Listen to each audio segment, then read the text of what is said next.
नमस्कार। आज हम बात करेंगे कुछ यूज़फुल टिप्स के बारे में जो कि आपकी मेटाबॉलिज़्म को बूस्ट करने के लिए मदद करेगा। यानी बॉडी में सारे प्रोसेसेस चाहे वो खाने-पीने से रिलेटेड हो या आपकी कैलोरी की यूटिलाइज़ेशन से रिलेटेड हो, ये सारी चीज़ें मेटाबॉलिज़्म के पार्ट में आती है। हमने ऑलरेडी एक वीडियो किया जिसमें हमने डिस्कस किया था कुछ यूज़फुल टिप्स के बारे में जो कि बॉडी की मेटाबॉलिज़्म को बढ़ाएगी और आज हम उसके एडिशनल टिप्स पर बात करेंगे।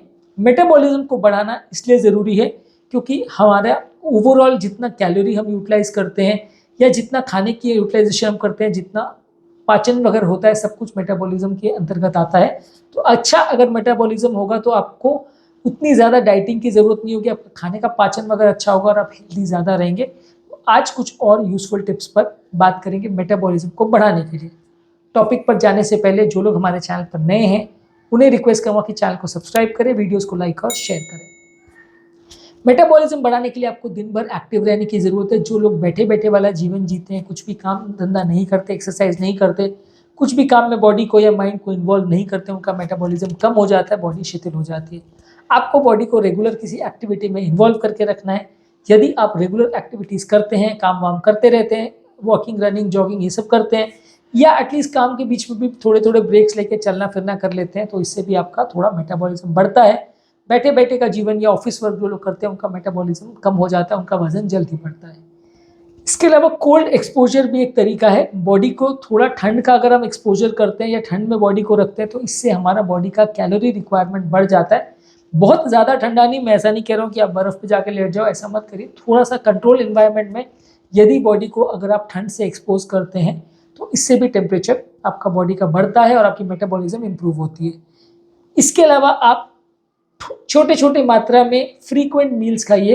अगर आप बहुत ज़्यादा मात्रा में बॉडी में एक बार खाना को खा लेते हैं तो उससे आपका मेटाबॉलिज्म शिथिल हो जाता है और आपका कैलोरी रिक्वायरमेंट कम हो जाती है और आपका वज़न बढ़ जाता है।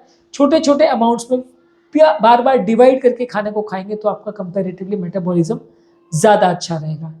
इसके अलावा आपकी बॉडी के जो मैक्रोन्यूट्रिएंट्स हैं यानी कार्बोहाइड्रेट, फैट, प्रोटीन्स ये सारे आपके मेटाबॉलिज्म को मैनिपुलेट करते हैं, मेटाबॉलिज्म को एडजस्ट करते हैं।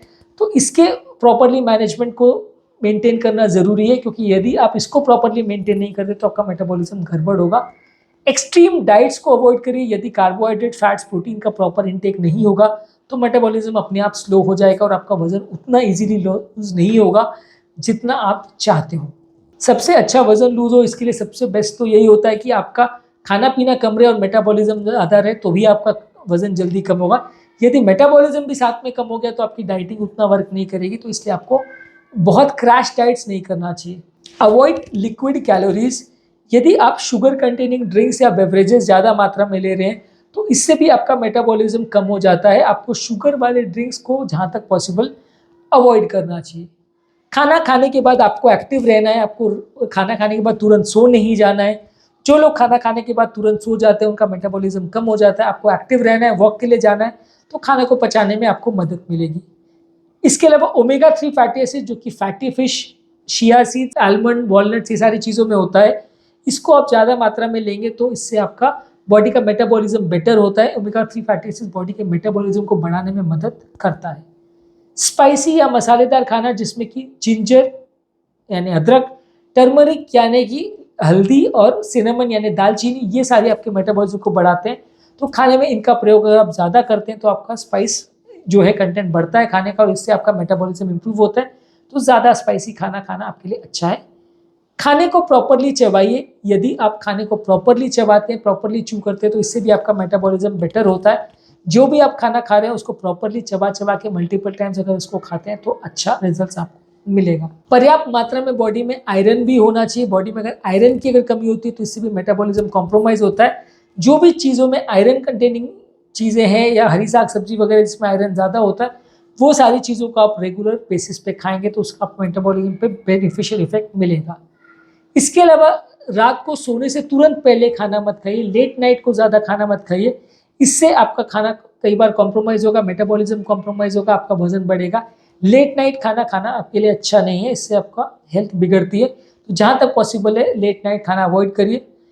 खाने के साथ कंसिस्टेंसी मेंटेन करिए। बीच में कोई खाना खाया, कोई मिस किया, कोई कम खाया, कोई ज़्यादा खाया, ऐसा आप करेंगे तो मेटाबॉलिज्म आपका बार-बार चेंज होगा। कंसिस्टेंटली रेगुलरली आप मील खाएँगे तो इससे आपका ओवरऑल मेटाबॉलिज्म बेटर रहेगा।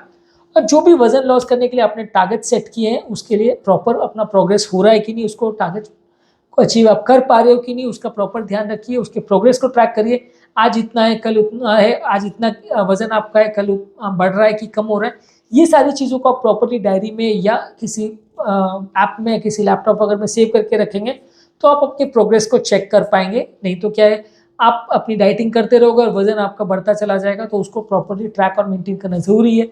जहाँ तक पॉसिबल है, अगर आपको कोई बीमारी वगैरह है तो आपको डेफिनेटली आपके डॉक्टर के साथ कंसल्ट करना ज़रूरी है। कोई भी बीमारी रिलेटेड आपका मेटाबॉलिज्म अगर इफेक्ट हुआ है तो उनको डिस्कस करना ज़रूरी है। खासकर थायराइड रिलेटेड प्रॉब्लम्स है या स्टीरॉयड हार्मोन रिलेटेड प्रॉब्लम्स है तो डॉक्टर को दिखाना ज़रूरी है।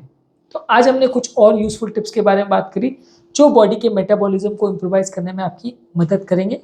आज जो पॉइंट्स हमने बात करी वो है डेली एक्टिव रहना है, ठंड से कंट्रोल एनवायरनमेंट में एक्सपोजर रखना है, छोटे छोटे फ्रीक्वेंट मील्स लेना है, मैक्रोन्यूट्रिएंट्स यानी कार्बोहाइड्रेट, प्रोटीन्स और विटामिन मिनरल्स का कॉन्सेंट्रेशन मेंटेन रहना चाहिए, शुगर कंटेनिंग ड्रिंक्स और बेवरेजेस को अवॉइड करिए, खाना खाने के बाद भी एक्टिव रहिए, सो मत जाइए, ओमेगा 3 फैटी एसिड ज़्यादा खाइए, हाईली प्रोसेस्ड फूड से दूर रहिए, जहाँ तक पॉसिबल है प्रोसेस्ड फूड्स अवॉइड करिए, खाने को प्रॉपरली चबा के खाइए, रेस्ट डेज के दौरान भी एक्टिव रहिए। कई इंटेंस वर्कआउट्स के बीच में अगर आप रेस्ट डेज भी ले रहे हो तो उस दौरान भी पूरी तरह से शिथिल मत रहिए, रेगुलर एक्टिविटी मेंटेन करिए, लेट नाइट को बहुत ज़्यादा खाना मत खाइए, कंसिस्टेंटली अपना खाना खाते रहिए और जो भी खाना आप खा रहे हो या जो भी आपका मेटाबॉलिज्म मेंटेन है उसका प्रोग्रेस ट्रैक करिए। अगर आपको कोई बीमारी या प्रॉब्लम होती है तो रेगुलर आपके डॉक्टर्स को या स्पेशलिस्ट को कंसल्ट करिए। उम्मीद करूँगा कि आज के टॉपिक से आपको कुछ यूजफुल पॉइंट्स मिले होंगे। जो लोग हमारे चैनल पर नए हैं उन्हें रिक्वेस्ट करूँगा कि चैनल को सब्सक्राइब करें, वीडियोस को लाइक और शेयर करें ताकि चैनल की आउटरीच